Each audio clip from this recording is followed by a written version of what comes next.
Character Power, Chapter 1, The Springs of Character. Character is the peculiar quality or the sum of such qualities by which a person or thing is distinguished from others.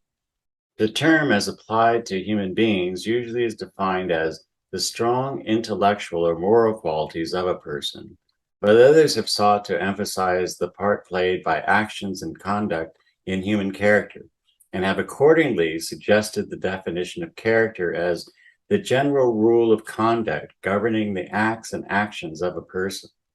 Another definition of character, one offered in a leading reference work, is the nature of the individual manifesting in and as the continuity of his various successive, voluntary, and habitual acts. For the purposes of the present consideration of the subject, we may pass by the technical and academic definitions of the term in question and content ourselves with the idea or concept of character as the essential principle of the nature of the individual which governs and decides his habitual mode of action, and which therefore expresses and manifests his individuality. As the individual is known to us almost exclusively through his actions, and as his principle of action is his character, therefore the character of an individual is practically the individual in himself, so far as is concerned our knowledge of him. There is frequently found to be some confusion concerning the relation between character and reputation. Some writers use these terms as if they were synonymous, while others employ them as if they denoted widely separated ideas. The general opinion of the most careful authorities, however, is that character denotes the true nature of the individual, while reputation denotes the particular view of the character of an individual, which is favored by public opinion and which may be far different from the true character of that person. Someone has said that there are three phases of the character of an individual. One, his true nature and character, as an omniscient mind would perceive it. Two, his own opinion of his true nature and character. And three, the public opinion of his character, which constitutes his reputation. As there is a cause and a because of and for everything, a reason and explanation of and for every fact discovered by human knowledge, so there must be a causal reason and explanation of that principle of human conduct and action, which we know as character. The individual is perceived to have such and such character and to act in accordance with it.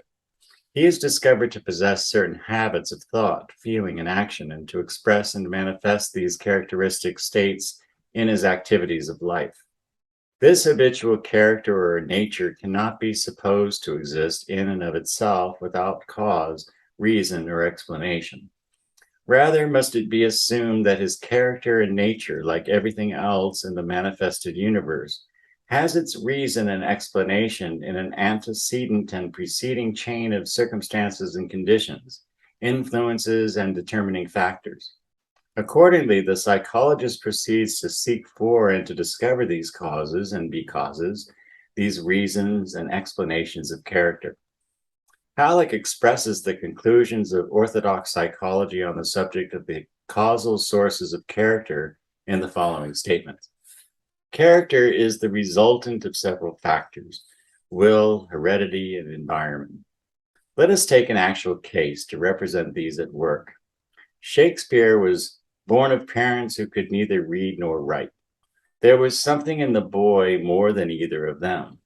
A part of that additional something was due to his will, which, by always acting in a definite way, often in the line of the greatest resistance, gave him stability when others were wavering, like reeds in the wind.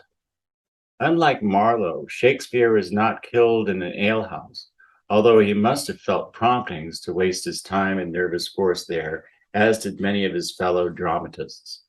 In resisting these tendencies and putting the best of himself not into revels, but into his dramatic work, he acquired character. That heredity was not all in his case is shown by the fact that he had brothers and sisters who never climbed the heights with him. His limited earlier opportunities show that environment was not all that made him. Besides, environment did not make Shakespeare's out of others born in that age. There was willpower in him and rose above heredity and environment and gave him a character that breathes forth in every day. The modern tendency is to overestimate the effects of heredity and environment in forming character, but on the other hand, we must not underestimate them.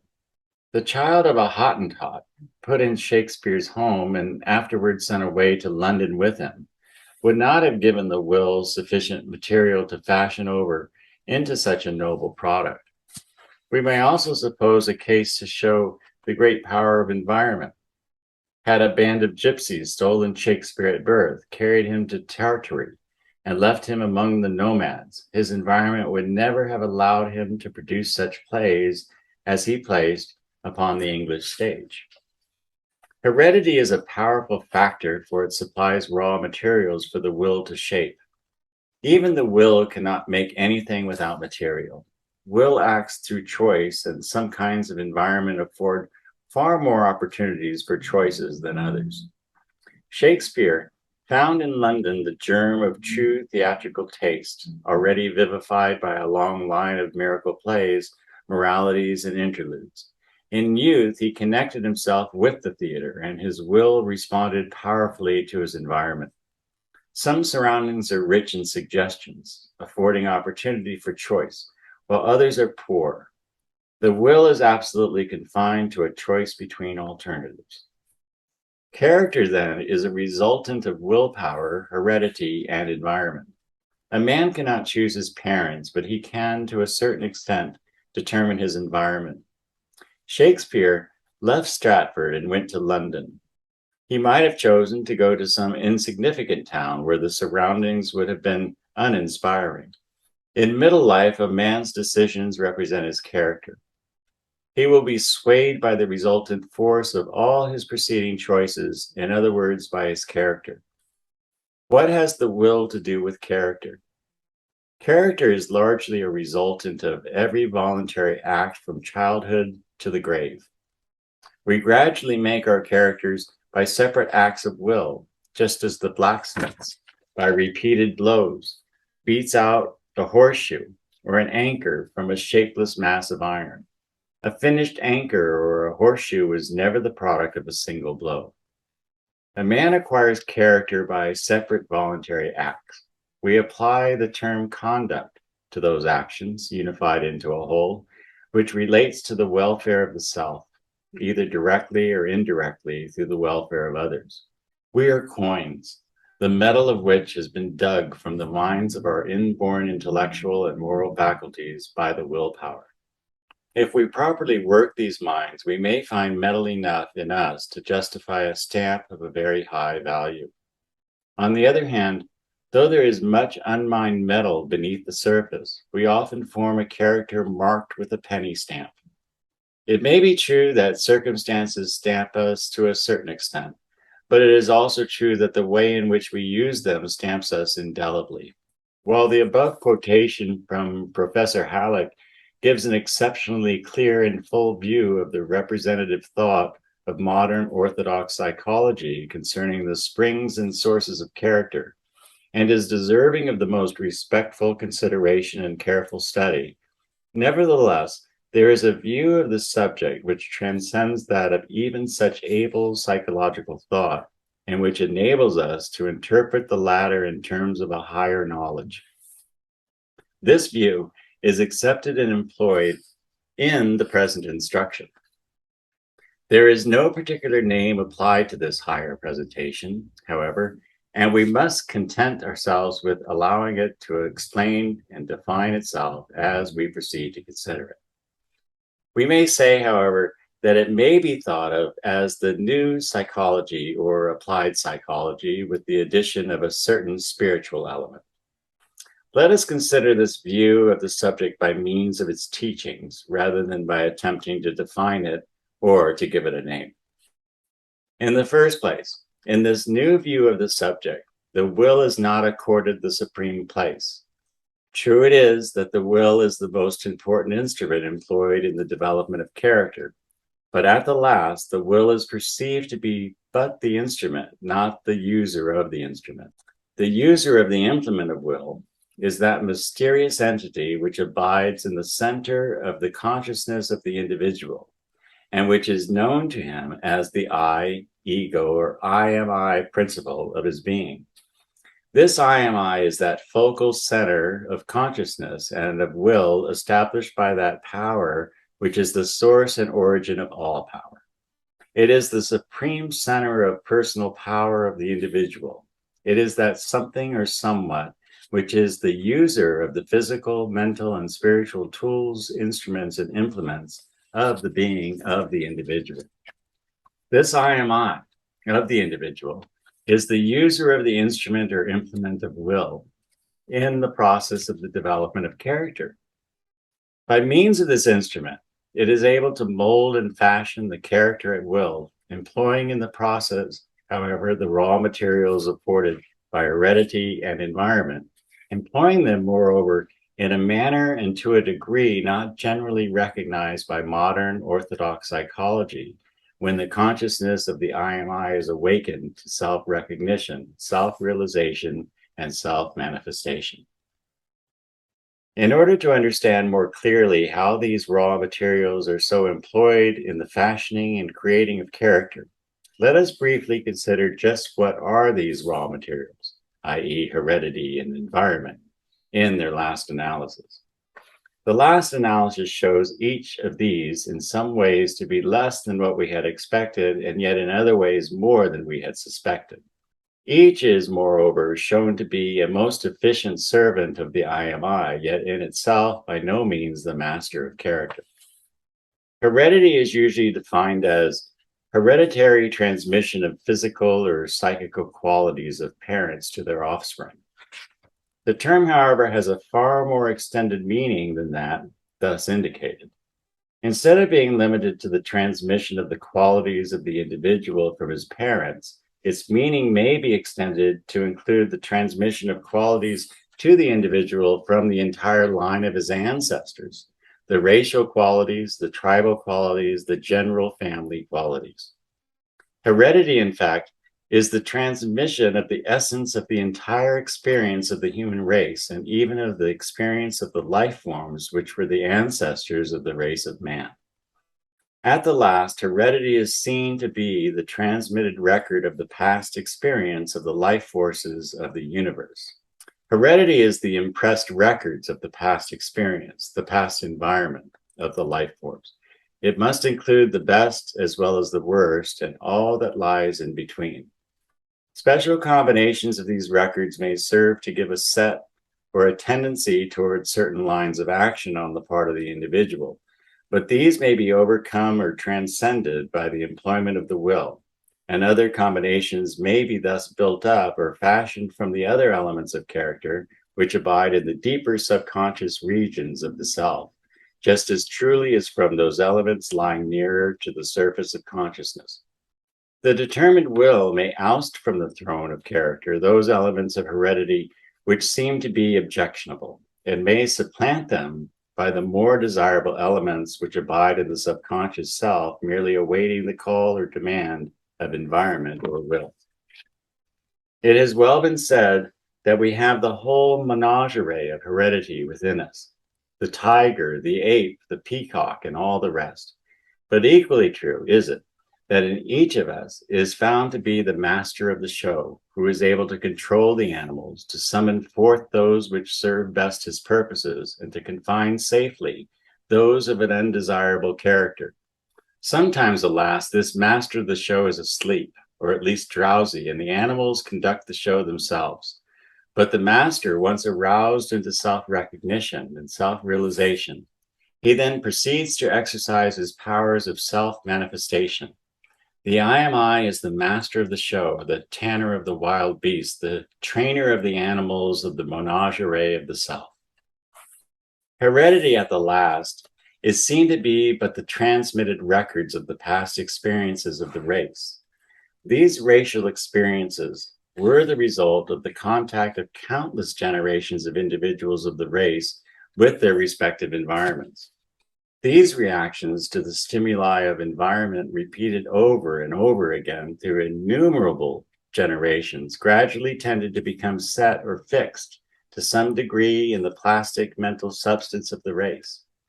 We have instances of this transmission and fixation in the case of the instinct of animals, which results from the gradual fixing and setting in the mind substance of certain habits of actions, or rather of the tendency toward those habits. The duck takes naturally to water. The wild goose tends naturally toward migration in winter by reason of this inherited instinct or acquired habit of action. The water acts as a stimulus to arouse this instinct in the duck. The approach of cold weather arouses it in the wild goose. Heredity, then, is seen to be nothing more than the transmitted germ of the acquired habits of past generations to respond in a certain way to certain phases or conditions of environment. Habit in the individual is the acquired tendency to respond in certain ways to certain forms or conditions of environment.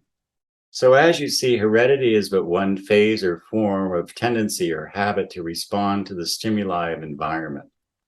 Environment is the real external conditioning and determining factor associated with both heredity and habit, the latter two being the internal factors. From the reaction of the internal to the external, our characteristic actions arise. Thus, environment is a most important element in the development and manifestation of character, and it behooves us to investigate the nature of this important element, environment. Environment is defined as that which environs or surrounds, particularly the surrounding conditions, influences, or forces. In short, environment is composed of these forces, influences, or conditions of the outside world, which by means of their contact affect, influence, and exert a modifying power over us. Careful thinkers have announced their belief that the character of the race and that of the individual are determined by the effect of their environment upon them and by their reaction to their environment. If man were merely an automaton or a mechanical contrivance, then indeed he would be but the helpless slave to the environment. But as he is not a mere automaton or machine, he is not the helpless slave so pictured. As man emerges into the higher forms of self-consciousness and begins to experience the consciousness of egohood, he also begins to become aware that at least to some extent he can overcome the power of environment. He finds himself able to modify his environment, to change his environment in so many cases, by the power of his will. He is able to do this even before he arrives at the stage of fully awakened egohood, in which he becomes consciously aware of the being and power of his I am I. When he reaches the latter stage, he is able consciously to employ his will in the direction of modifying his physical environment and also of creating new mental representations of environment, this last a most important, though but little understood principle and process. The real environment, which affects the individual, is not the external environment in itself, but rather the mental representation, the mental images of that environment. If a person from his birth were deprived of the report of the senses of sight, hearing, feeling, etc., then the effect of the external environment upon him would be lacking. It would not exist for him. In such cases, he would have no ideas of the external things of his environment. And it is these ideas of things which so largely influence and determine his character. It is the mental images of things, often of purely imaginary things for that matter, which exert the greatest effect upon his character. This being perceived, it may be then realized that if we can supply the person with the right kind of mental images, we can do much toward determining and developing his character, especially if from the subconscious regions of his being, we can bring up the appropriate tendencies and habits of reaction to these right kind of mental images, which we have seen have been placed in those regions by the process of heredity. This then, in short, is the method of the new psychology with the added spiritual element of developing and cultivating your character. Let us briefly recapitulate the three important principles involved in the method as follows. 1, you are aroused into a conscious recognition, realization, and manifestation of the I am I, which abides at the center of your consciousness and which is your real self, and are taught to apply your newfound power in the direction of working upon the raw materials of heredity and environment which abide within yourself, and at the same time to gather new material of the right kind from determined and selected contact with your external environment. 2, you are then taught to bring from the hidden recesses of your subconscious self the right kind of tendencies, habits, and inclinations, which have been placed there by your process of heredity. This right kind of inherited tendencies, habits, and inclinations abide in your subconscious regions and in those of each and every other individual, no matter how hidden from sight they may be and how much in evidence may be the opposite characteristics. The race is old, and the chain of heredity is long and extends in countless directions. The best as well as the worst abides in you, and in each and every individual, for each person is really the inheritor of the characteristics of every one of the original ancestors of the race, and of every one of the many generations of their successors. Scientists have asserted that it may be stated as a true general principle that in the veins of each and every individual human being living today, there flows the blood of each and every individual living 10,000 years ago and probably even as late as 5,000 years ago. This being true, it follows that the mental heredity must follow the same channels of distribution. Each of us then is the heir of the ages. Each of us has within us the potential characteristics of each and every individual of countless generations of men and women. This being the case, we may safely assert that the germ of each and every possible form of human character abides within your subconscious self and is capable of being drawn upon by you to serve as the raw material of character, which you may mold and fashion into the kind of finished character you most desire. And mark you this, the new psychology with the added spiritual element has discovered the way whereby you may draw upon and bring to the surface these desired elements of heredity, as well as those of the personal experience and environment of yourself. 3, you are then taught to create the particular kind of mental pictures which will produce the desired reaction on the part of the inherited or acquired tendencies and characteristics brought into the field of your consciousness in the manner above referred to. You are taught how to create for yourself a working environment, to erect and to operate a laboratory of environment in which you may produce these combinations of mind and soul which you seek to acquire and make your own. You are taught how to condense the essence of environmental influences in such a manner as to render them available in your experimental and creative work of character building. You are able to build up a miniature world of experience within yourself in which you can reproduce the processes of nature and thus duplicate her results.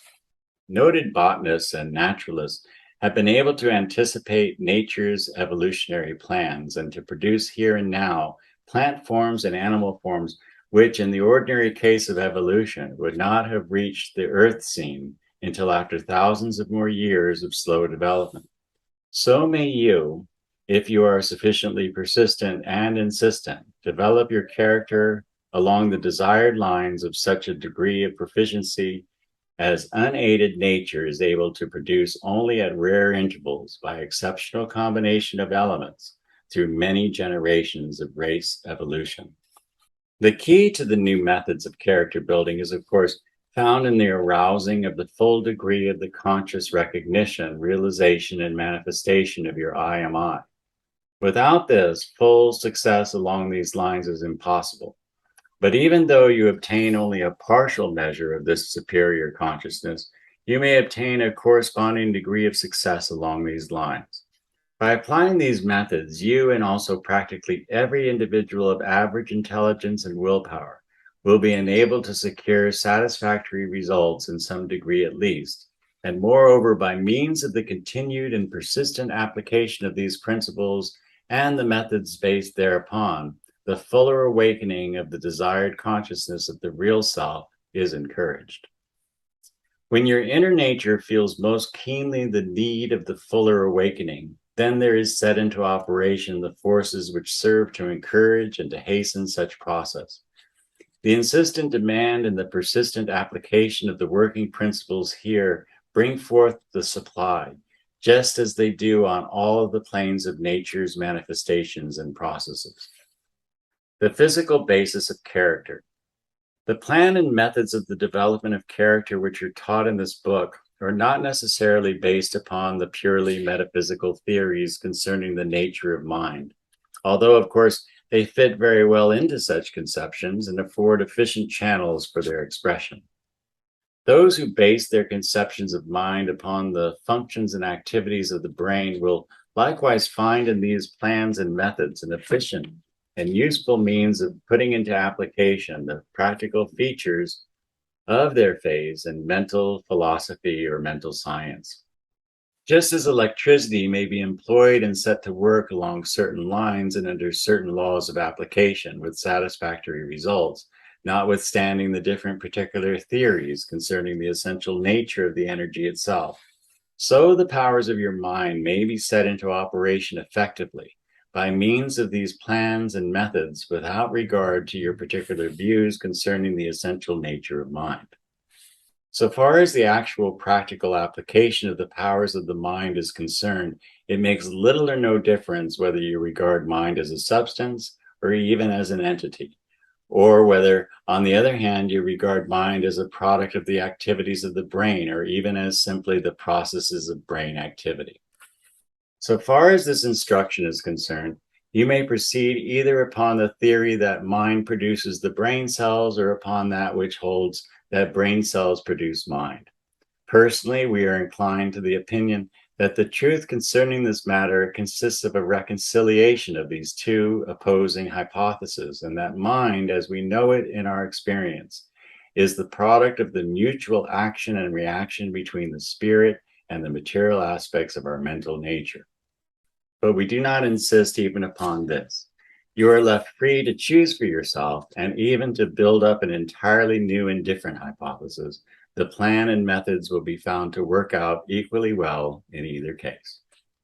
Scientific experiments have demonstrated the fact that your brain cells may be greatly and rapidly increased in number by means of proper exercises and active use. Moreover, it is now an accepted scientific fact that there are certain areas of the brain which are concerned with respective particular mental and emotional states or faculties. Certain areas of the brain which are concerned with certain particular forms of thought and feeling, and even of will activity, have been discovered to be capable of increase of area and of power under the stimulus of scientifically arranged systems of exercise and employment.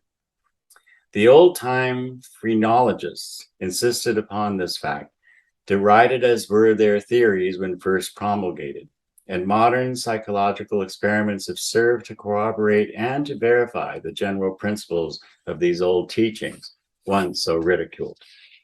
Modern psychology teaches that the number of brain cells actively developed depends materially upon the degree of active use of the particular mental faculties employing these cells.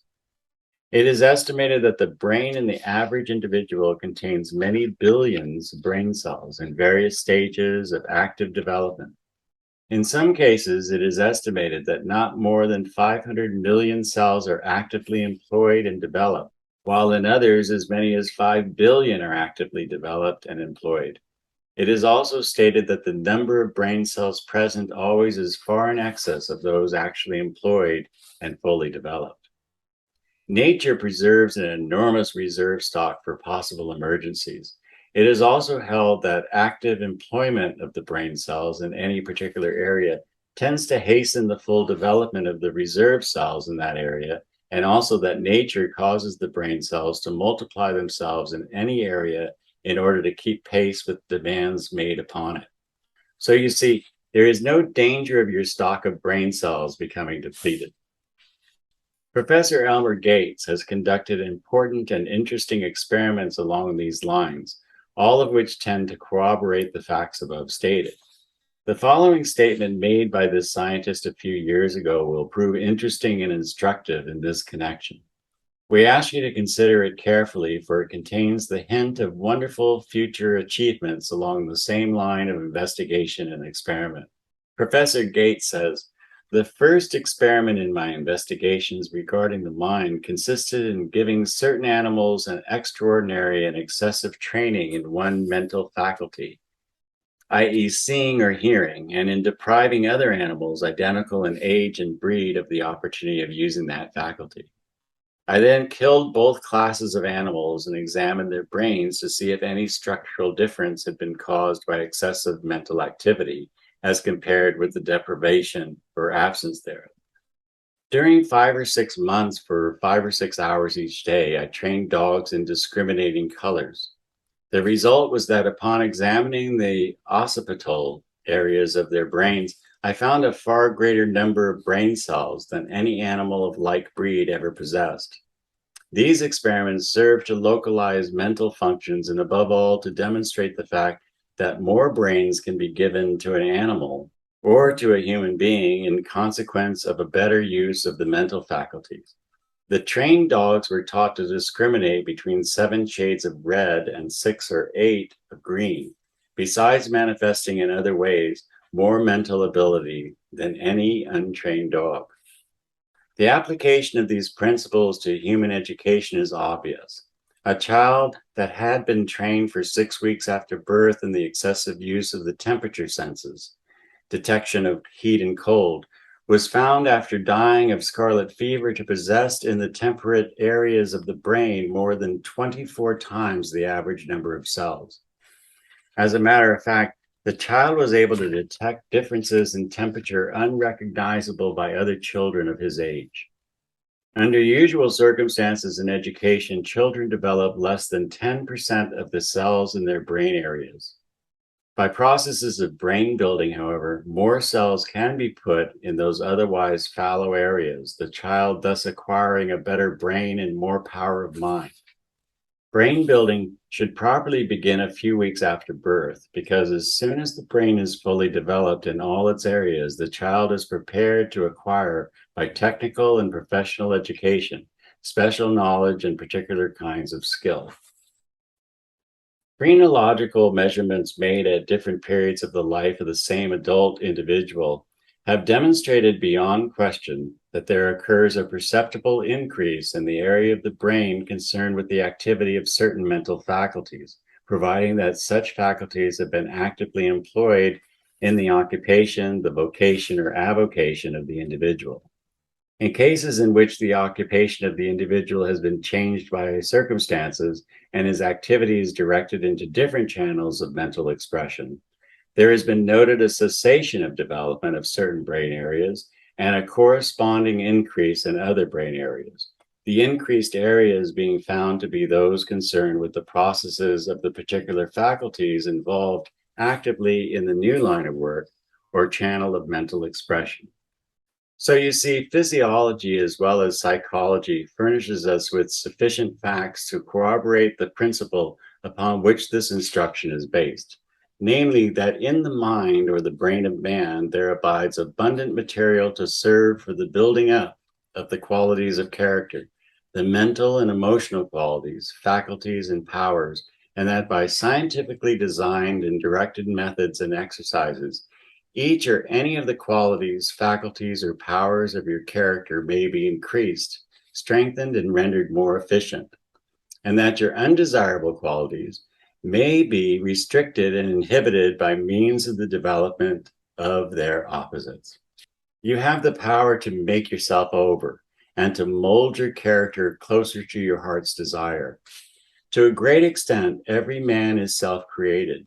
You are creating character every day of your life, consciously or unconsciously.